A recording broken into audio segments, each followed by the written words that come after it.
Welcome to Echo Sportscast number 69. I'm Ben Sargent. I'm Jackson Bolt.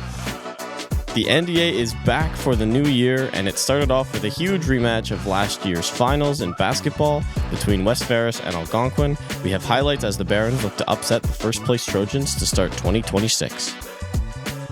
The Barons were also back on the ice Wednesday night as they hosted Chippewa, as Chippewa looks for its first win of the season heading into the final stretch before playoffs.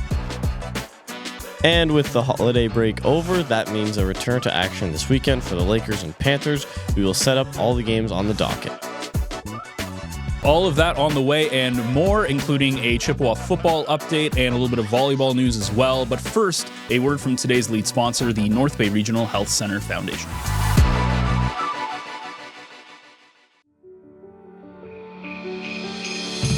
We often talk about the rhythm of life in North Bay. For Amanda, that rhythm was fast. Hockey practices, baseball games, juggling a full-time career, and keeping up with two energetic boys. But life hit pause after routine surgery led to a call she never expected. Stage 2 breast cancer. No symptoms, no warning. Suddenly, Amanda was facing a double mastectomy, reconstruction, weeks of chemotherapy and radiation treatments, and several additional surgeries. The path ahead was overwhelming. Through every stage, one question stayed with her. How do I keep being mom for my boys? Amanda's care team at the North Bay Regional Health Center made all the difference. They understood how deeply she wanted to hold on to familiar routines, cheering from the stands, being there at bedtime, staying present in the moments that gave her strength. Their compassion kept her connected to the two people who kept her fighting. She stayed present. She stayed grounded. She stayed mom. This holiday season, help ensure patients have access to the exceptional care they need during life's most challenging moments.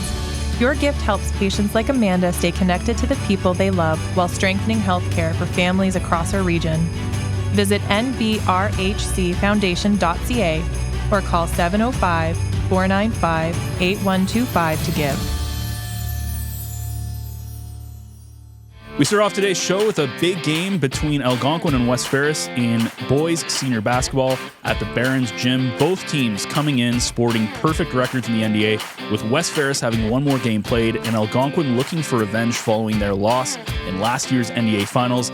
And it was an intense game. It followed almost immediately after a very tight junior game that ran a little bit late, and not a lot of room left in the gym. Lots of people in the gym watching both these games. Lots of back and forth transition basketball. But the Trojans did end up pulling away in the game to pick up the 58-44 victory as the Trojans hand the Barons their first loss of the NDA season and remain perfect heading into the final month of the regular season. And something I said to you, Jackson, off air was the ending of the junior game. So I get to the junior game. I think it was like right before 6:30. It was like 6:25 because sometimes with Algonquin, it's a bit of a tight gym. And I wanted to make sure I got like a decent spot to be able to actually get some footage. And the game was still going on, the junior game. And it was really tight. I believe West Ferris won, I think, if I remember. I couldn't see the scoreboard because you come in on the other side of where the scoreboard is.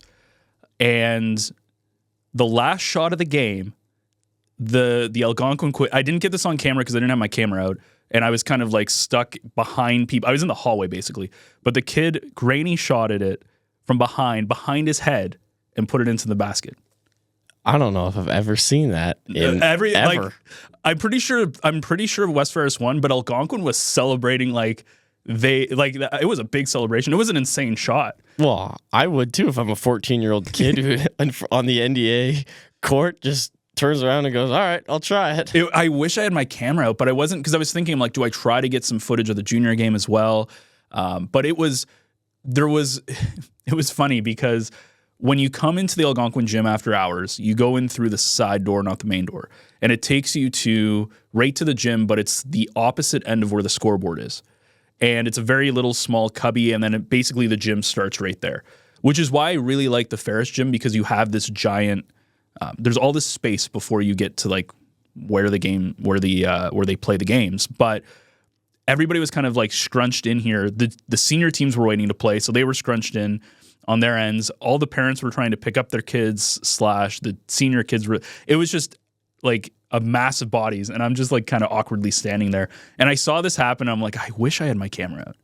It was a good shot. I I could only imagine. I don't know if I've ever seen close to that. Like, I probably have seen a couple half-court hucks go in. Now, this wasn't, I should say this wasn't half court. This was like probably in the inside of the 3-point line on the edge. So it wasn't like this, it wasn't a half court shot. It was just kind of like a Hail Mary. I'm just going to throw it up at the end of the game. I have to shoot it. And it just went in. It was, I wish it's funny because I can see it in my mind's eye and I wish I got the footage. I feel like the probability of hitting a behind the back shot from half or from inside the 3-point are probably still similar. Like, it's probably still an absolute prayer from that kid.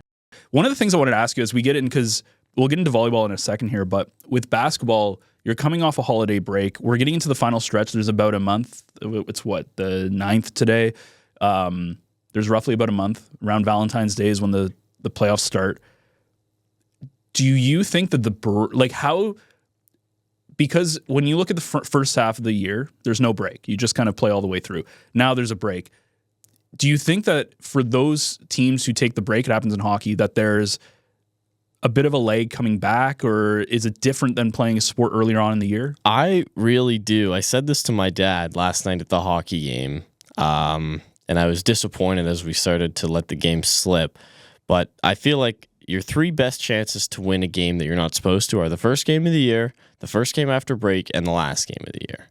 Those are when you can catch a team flat or things start going your way. I don't know if there's any science or like merit to that, but I find that is when I would feel I'm most confident to catch a team. Yeah, and I guess psychologically, like, you get out of that groove, like even coming back to work after a holiday break, or anything after, there's always a bit of a lag, right? And you can kind of see that. This basketball game, there was no lag, like it was very intense. Obviously, it's a rematch of the finals, right? And there was a lot of intensity. There was a buzz in the air, which is nice, especially when you see West Ferris play basketball. Whenever you go and see West Ferris play basketball, there's a lot of people there, and you'll see. Like, I saw Mark Robertson's always there. I think Ryan Dabian was also there in the opposite end as well. But there are a lot of people around, and with the fair, there's a clump of parents who you see, especially from football, like you kind of see them around, and then you see the same people playing basketball. Same thing with like any of the teams, right? But there is a bit of a different buzz whenever they play. Because I've seen Scholar and Algonquin play in the Scholar gym, but I've also seen Scholar and Ferris play, and there was definitely a bit of a different energy in that building. Absolutely, it's popular kids, and it's the team to watch. They've been doing it for a few years. I think they're going for the 3-peat this year.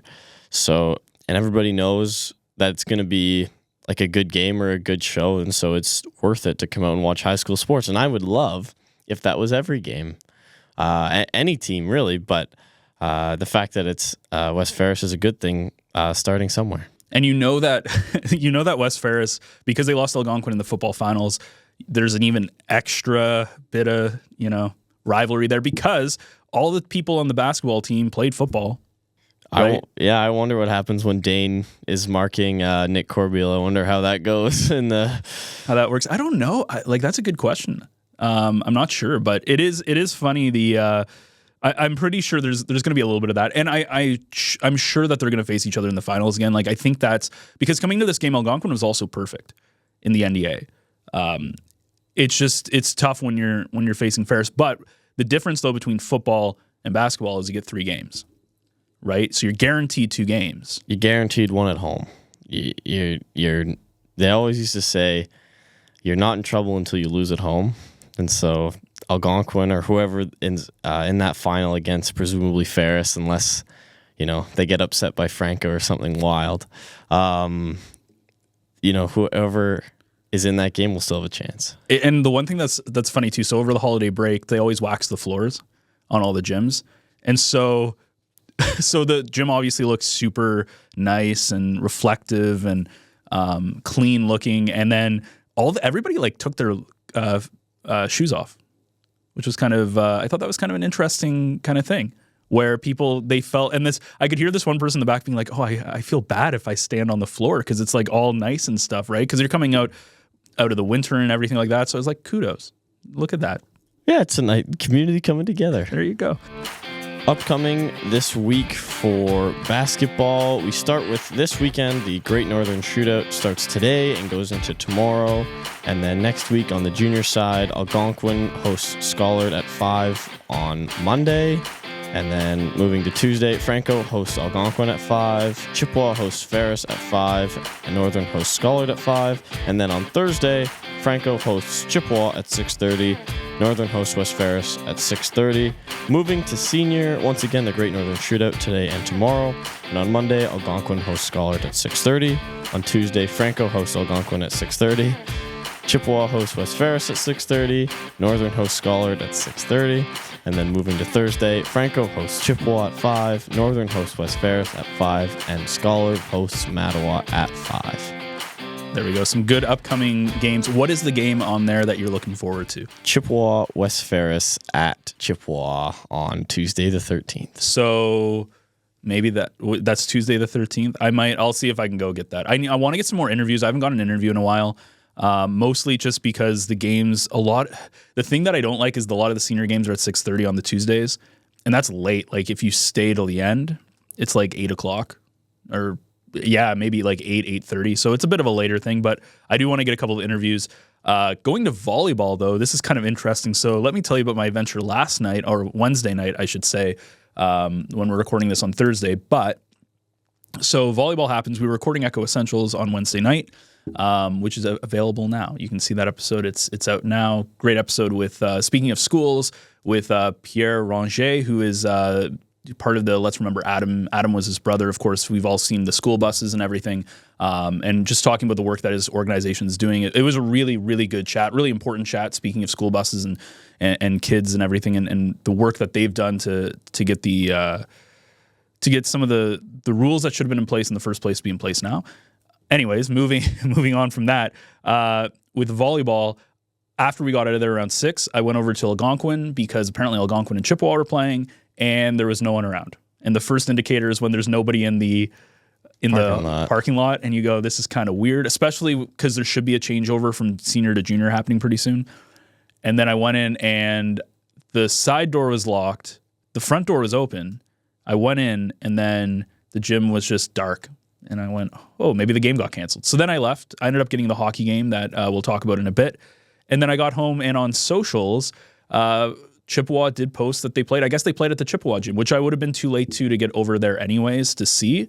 But we do have a little bit of news. There's a couple of photos that they put on socials as well, which we will put on the screen here now. But so Chippewa and Algonquin played last night, with Chippewa winning both those games in 4 sets in both the juniors and seniors. And they have a couple of big tournaments happening this weekend with the Scarlet and Gold. This time we saw the boys tournament happening earlier on when like in the November, October area of time when the boys were playing. Now we see the girls version of that happening Friday and Saturday. We don't have any information about it outside of the fact that it's going to be teams from all across the province like normal.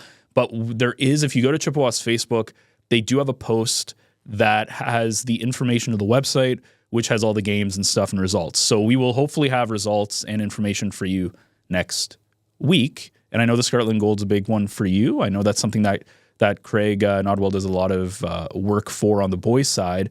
The girls' side, I don't know as much about, but it's always a big tournament. Same thing with the Northern Shootout, which is happening with basketball. The Scarlet and Gold is a long story tradition at Chippewa. Yeah, it's huge, and Coach Craig started it. I'm trying to remember who the powerhouse teams are on the girls' side, but I'm sure they'll come over from all over. I feel like, which Sudbury school? I feel like Confed normally has a really good team. Scholar being the team to beat in the NDA so far this year, basically dropping very little sets. Champlain from Sudbury also had a ridiculous team last year. I don't know who's there, who's back and not, but I'm excited. I'm excited to see who plays, and I'm excited for Coach Craig that he has another successful tournament. Yeah. Does he run the girls? I believe so. Oh yeah, I'm pretty sure. Yeah. I didn't know if he was involved that much on the girls' side of volleyball, but I think he's mostly just convener on that side. And the amount of work that must go into I don't know if you have had have you convened anything before? Like, I'm sure your dad has. Yeah, like I would say I have experience doing it, but like nothing like Craig does. Like that's got to be in like the amount of work, because then you're coordinating, because I'm not sure if it's just at Chippewa's gym. I'm sure that it's happening kind of around around everywhere, because the juniors are happening Friday, the seniors are happening Saturday, so today and tomorrow, the 9th and 10th. But yeah, the amount of work, and then it's like what people need to understand too, like with all of this coaching stuff, they're not getting paid for it. No, this is on top of their normal job. Yeah, just passion. Yeah, it's insane. Like growing up with both my parents being teachers, they both coached. It was just, they put in a lot of work. Like it's funny because I think a lot of teachers get there was a stigma about teachers not getting, like they get 2 months off in the summer and stuff, but it's like they work pretty hard when they do. It's not a 9 to 3 for a lot of teachers. It's like, sure, they're at school from whatever 8:30 to 3, whatever I don't even know when school starts. Is that 9? Yeah, something like 8:50. Something like that. Yeah. But then they're doing work at home, they're grading, they're doing all that stuff. And then the coaching and all that coaching, like you look at the basketball people, like any of these games where they play at 6:30, you're not home till like 8 or 9. The hockey, like what time were you home on Wednesday night? 9:40. 9:40, there you go. Yeah. And you guys don't play till 8. So it's a lot amount of work, and the amount of work that Craig probably puts, or whoever convenes anything, the amount of work they put into it is insane. And you're also convening with other schools in the province. Like it's I feel like we could do a whole episode just on trying to convene like just tournaments. 100%. All the contacts you have to have, and obviously teams dropping out because of weather, because of illness, because of whatever. And that's another thing. Speaking of weather, tomorrow's not supposed to be nice. Yeah, well, of course not. Or today, I guess. Sorry, today. We're recording this Thursday. Friday apparently is not supposed to be nice. Yeah. Now you can, like, even just the scheduling, it gets a little easier with some of the technology that's coming out, scheduling. But, if you don't want to give the Sioux the early game or Timmins if everybody has one special request, it's almost impossible. It's tough. But yeah, so we will have hopefully results and some information about the Scarlet and Gold. I don't think I'll be able to get out there because my day looks pretty, like even Saturday I'm doing the Trappers game, and I'm pretty much busy all day.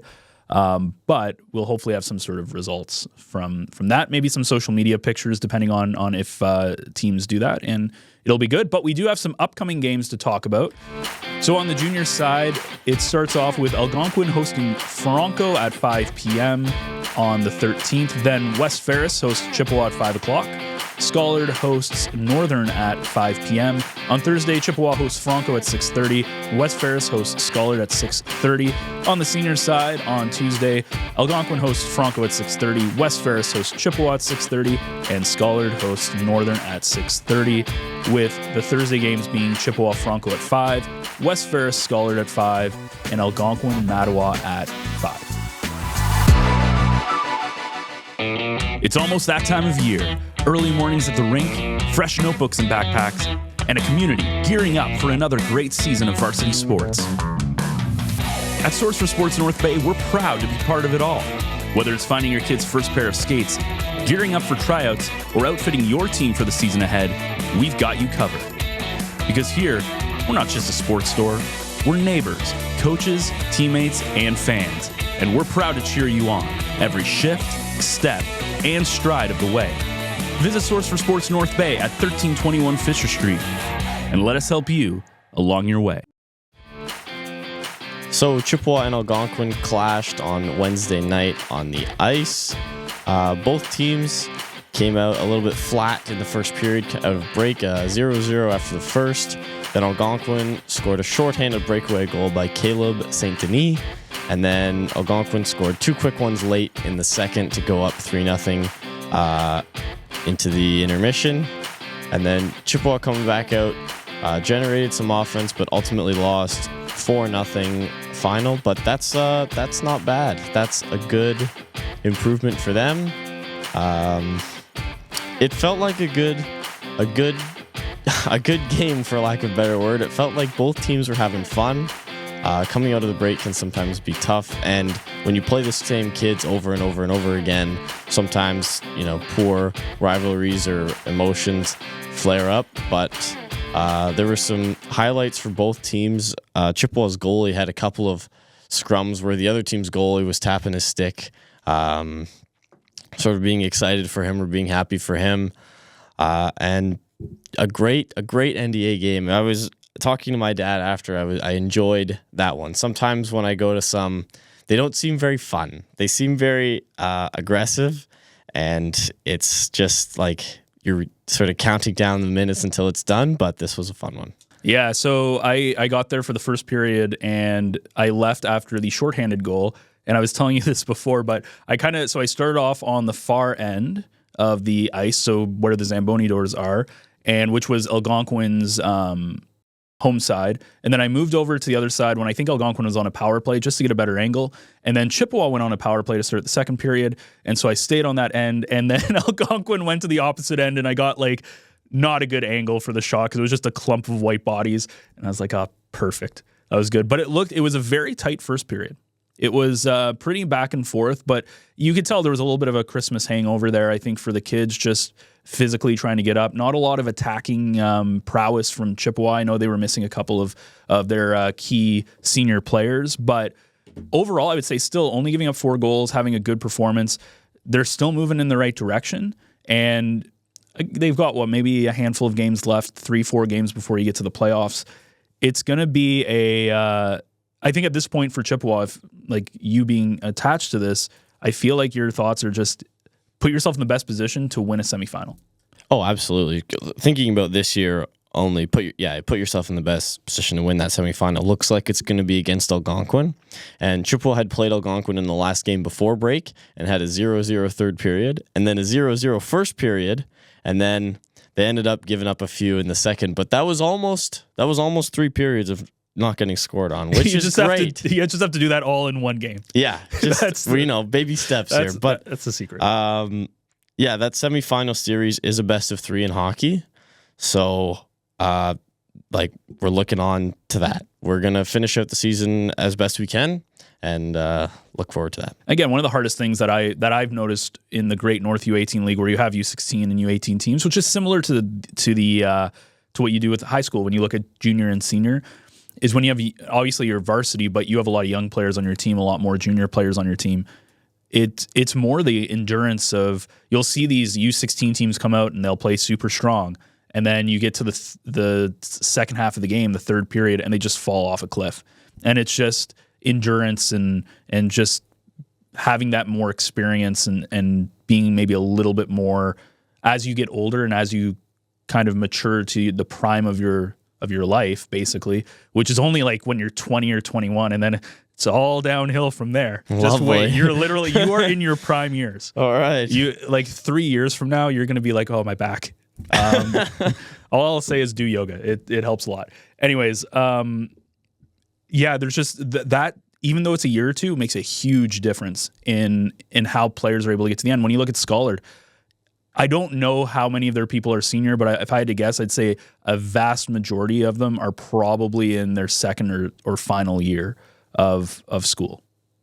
Yeah, I would agree. And they're whatever level they play, whether it's AA, AAA, House League, they are stronger, physically stronger, more experienced, and they run the system incredibly well. Yeah. Now you got a cool sweater. Wow.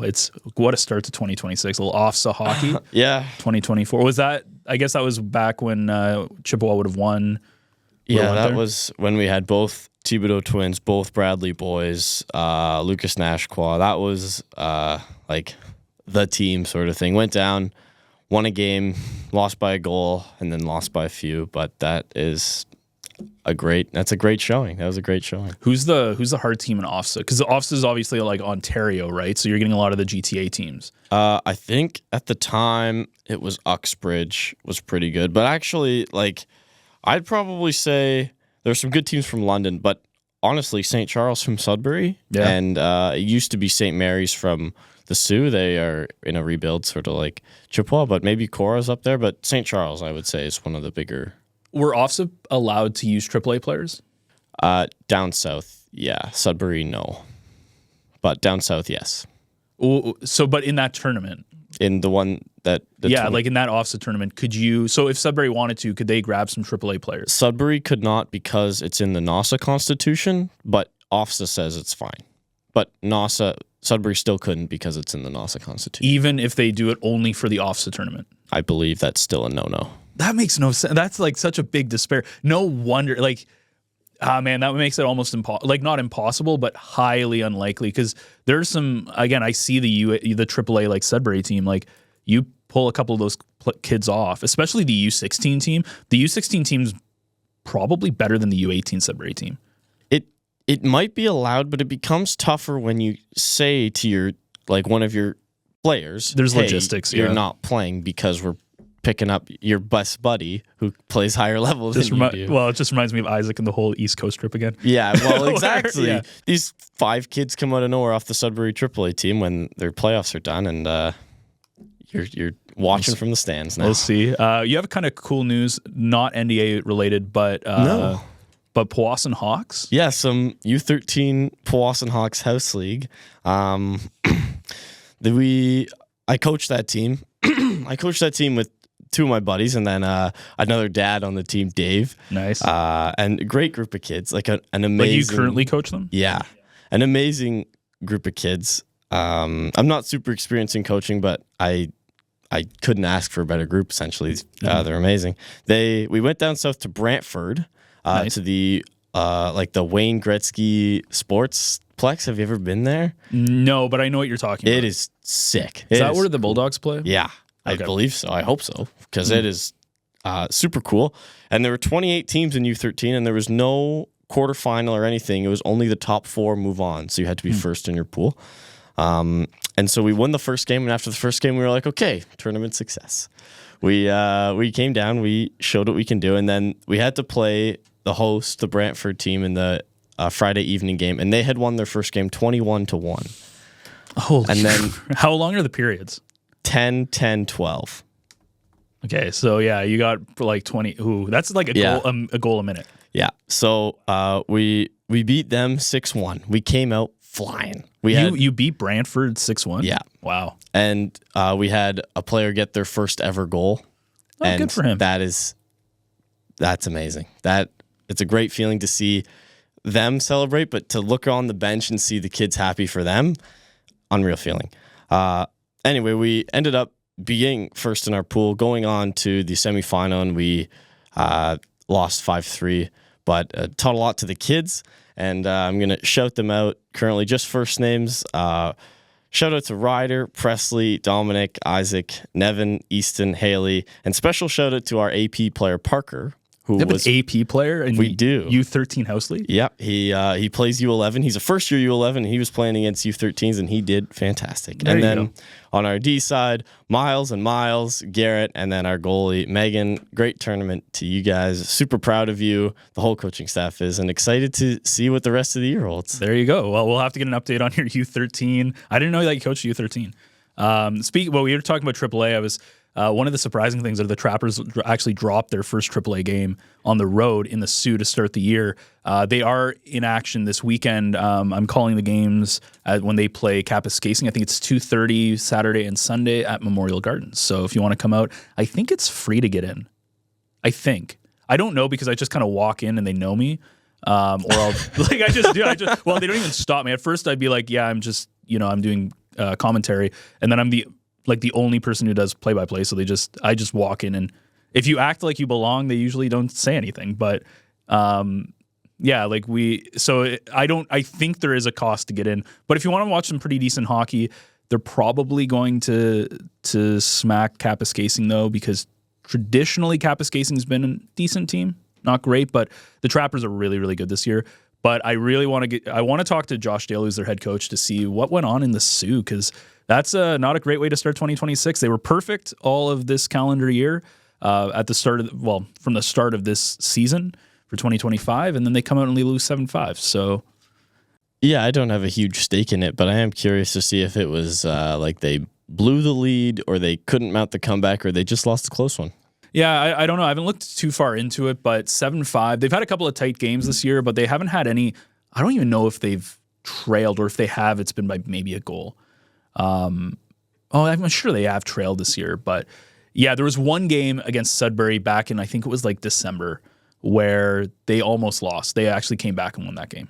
So it's they've been flirting with it a little bit, but they made it work. Anyways, it's going to be interesting if you want to see some AAA action. It's always fun. There, I think the Voodoos are also in action tonight. I'm calling that game. So that's against Espanola. So if you want to come out to the Sportsplex, that's also really fun. The Paper Kings are a great team. Voodoos are having a great season this year as well. But there's a couple of other hockey things happening in the world. And now we have a football update, because football is never over. But this one, again, super positive. So I got an email from Ian Martin from Chippewa, who was giving us, to like all the different media people, a bit of an update to how their fundraiser was going for next year for their football. So I'm just going to read a little bit of an excerpt of some of the stuff that they sent. So he said, to date, we've raised nearly $30,000, which is halfway to their goal, which is absolutely phenomenal. Jamie Carruthers, who is a teacher at Chippewa and the founder of East Coast Studios. Now, we have had him actually on to North Bay with Love. We did a whole episode with him, which you can find. I'll put a link in the description as well. Really cool episode. Really cool guy and what he's doing with East Coast Studios and with Chippewa.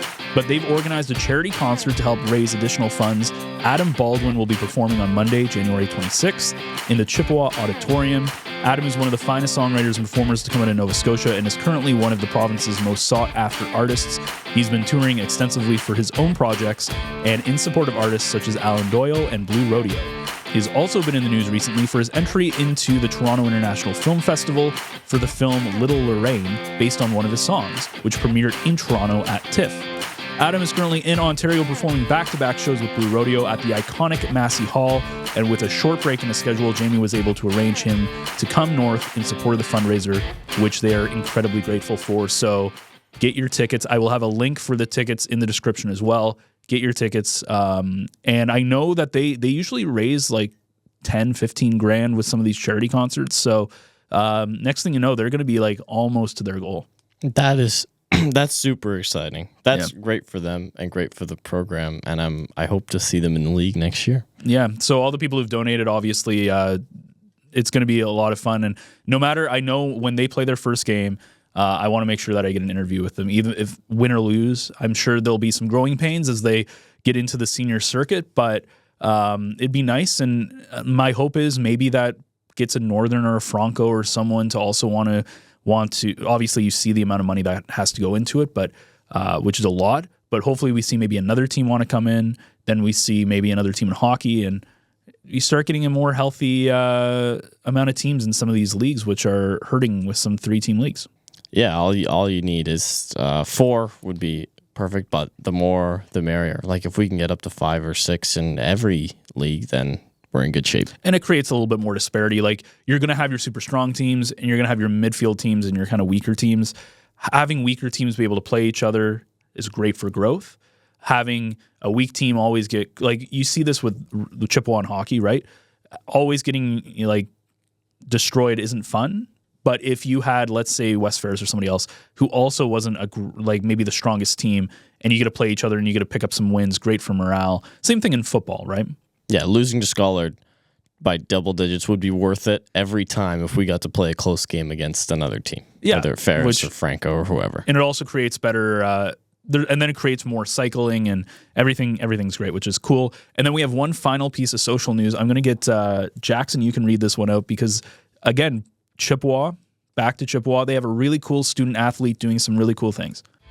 Congratulations to Chippewa student athlete Grayson Frank, who recently competed with the Canadian national team at the Cursed Period in Belgium. The Cursed Period was the culmination of 10 races over 3 weeks for Grayson, which saw him compete against some of the best cyclocross athletes from around the world. Grayson will be racing at the Cyclocross World Championships in Hulst, Netherlands at the end of January. Well done, Grayson. We are proud of you. That's really cool. And when I saw that, first of all, I didn't know who this guy was until I saw this post. You're kind of aware of who he is? I would say he's not like a celebrity, but I know of him. Like I don't really, like I know who he is because of this. Yeah. Like that's it. It's insane. Like to have somebody who's able to like travel the world and cycle and then be a student at school. I'm going to try to reach out and see if we can arrange some sort of interview. It'd be awesome to have him on. Like, that's just doing awesome things. So congratulations to Grayson Frank. Absolutely. Well, 10 races over 3 weeks. Like, he just gets a vacation in Belgium. That is awesome. Like, he's working hard. Yeah. Very hard towards it. But to spend a couple weeks in Belgium, the Netherlands, while you're a 16, 17-year-old kid, that would be fantastic. And you're doing what you love to do, and you don't have, well, I'm sure they have homework. That should probably, there's probably like some kind of weird things that go on. Like, it seems like it'd be really cool, but I'm sure there's some like sacrifices you have to make to 100%. Do it with schooling and stuff. But yeah, because I don't think he's probably not at school too often. I can't imagine so. Like, I imagine the training is, I don't know what it's like at all, really, but I imagine there's not a lot of training opportunity in North Bay. And if you have to travel for competitions to like Belgium, not just Toronto, then you're probably... Even some of the hockey players, you know, you add in like some of the March break and like that kind of time of year, it gets pretty tight. But let's finish off the show with actually, no, we have to do the Lakers and stuff. So let's finish off the NDA portion with one important thing, which is the start of badminton season. It's coming up. It's my favorite thing. My favorite part of the NDA season. Chippewa, well, I don't know if I should reveal that. Well, what were you going to say? Chippewa had their first practice on Monday. I don't think that's revealing too much. So I don't think so either. Are you feeling confident? Are you feeling like Chippewa has the team to beat? Well, it's not really a team, but yeah, Chippewa has some strong players. Badminton is divided pretty clearly between club and non-club, and I think the Chippewa kids are going to have a great time, and some of them are going to have some success, and so that's all you can ask for. Do you don the sweatband?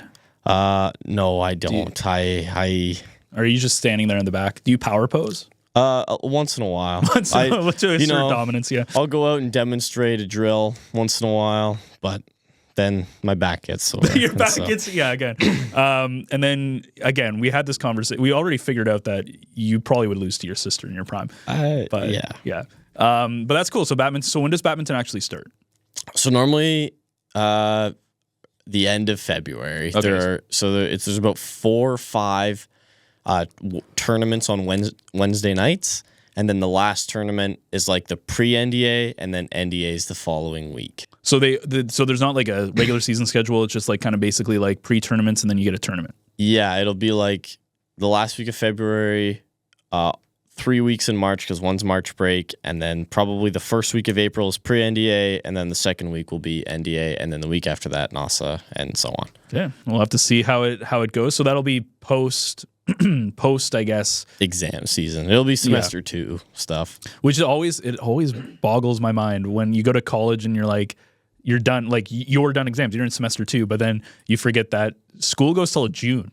Yeah, that's wild. That happened to me doing my placement. I contacted a few teachers and I was like, yeah, for semester 2, and they're like, oh, I only have online classes, or I have my prep period 1 semester 2, and then I meant my semester 2, so I could have been doing my placement with them like now, but it is what it is. Yeah, it is what it is. Yeah, it is funny. Like, this is your first or second year? Second year. So when the first year you get out in April is a weird feeling. It's lovely. You go, what am I doing? Now, you end up having to work a lot, but you're kind of like, what do I do with my time?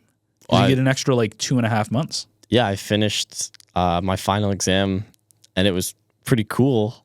Like, I remember last year, it was pretty cool for that afternoon, and then I was like, okay, well, I have nothing to look forward to until my job starts in the middle of May. Yeah, like that. It's crazy because then you have like, you get there and then 2 weeks later it's like, it's reading week, and you're like, reading week? I just got here. And then you come back and you go there for another month and they're like, it's exam season. You're like, exam season? We just started. And then you're like, you're off for 3 weeks. And then you come back and it's the same cycle. It goes by so fast. It does go by so fast. And that's not even counting if you're, enjoying the time responsibly. Yeah, oh yeah. Or extracurricular stuff. Yeah. Speaking of extracurricular stuff, we do have sport updates because Nipissing and Canada are back in action heading into this weekend. So let's take a look at what's coming up on the docket for the Lakers. So the Lakers back in action starting on the ice. The men's are on the road on Saturday at 4 o'clock in Quebec as they face the Université de Quebec at Trois-Rivières. And then on Sunday at 2 o'clock, they are also in Quebec as they face off against Concordia. Moving on to the women's, they are at home this weekend as they host University of Waterloo on Friday at 7 and then Carleton on Saturday at 7. In men's basketball, they are on the road in St. Catharines to face Brock University tonight at 8 p.m. And in women's basketball, they're also in St. Catharines playing against Brock tonight at 6 o'clock. In the volleyball world, the men's are at home as they host Brock University tonight at 8 o'clock and tomorrow at 4 p.m. The women's volleyball, similar to the men's, at home against Brock tonight at 6 o'clock and tomorrow at 2 p.m. In the Panthers world, the basketball is not back until next week, but the volleyball is back for both men and women on the road. They are in Barrie to face Georgian. The men play at 3 p.m. and the women play at 1 o'clock on Saturday. And that is that. So maybe we can get a little bit of Lakers stuff. I don't know. We'll see this weekend. I have to do some Trapper games. I don't know if you're going to be around to do some of the Lakers stuff, but should be all over the place. Scarlet and gold, Lakers stuff. Yeah, wherever I need to be. It should be a good week next week. I mean, I want to get some interviews with some players. I want to reach out, still get some of the hockey coaches as we head into the final of the. I know we've had your dad, and I'd like to get the actual Chippewa head coach in. Who's the Chippewa head coach? Mark McMullen. I'd like to get him in. Maybe have a little bit of a conversation there. I know you talked to the Algonquin coach briefly last night, but I'd like to get him, and I believe Tyler as well for Schollard would be good. So a lot of cool things coming up, but we also have the Sports Hall of Fame coming up in May that we're starting to do some things we'd love to do. We want to get some of the nominees, some of the people in heading into the to that new season in May, but lots of interesting stuff coming up the pipeline. Should be a fun end to the regular season for basketball and volleyball. Head into the fun part, which is, of course, playoffs, which will be happening in about this time next month. And then we get into the best time of the year. Absolutely, we do. Soccer. Oh, yeah, sure. Soccer and track, my favorite. Soccer and track and field. And then there's something that happens kind of in between there. Yeah, it's under the radar. It's under the radar. All right, so that just about does it here for Sportscast number 69. I'm Jackson Bull. And I'm Ben Sargent. Thank you so much for listening and watching. If you have any information, sports, stuff you want us to cover, anything that you want to shoot over to us, you can do so either on our socials, where you can find us at Instagram, Facebook under North Bay Echo, or you can also email me any information as well at my email, ben@northbayecho.ca. Thank you so much again for listening. Don't forget to like, share, and subscribe. We'll see you again next week for another edition of the Echo Sportscast.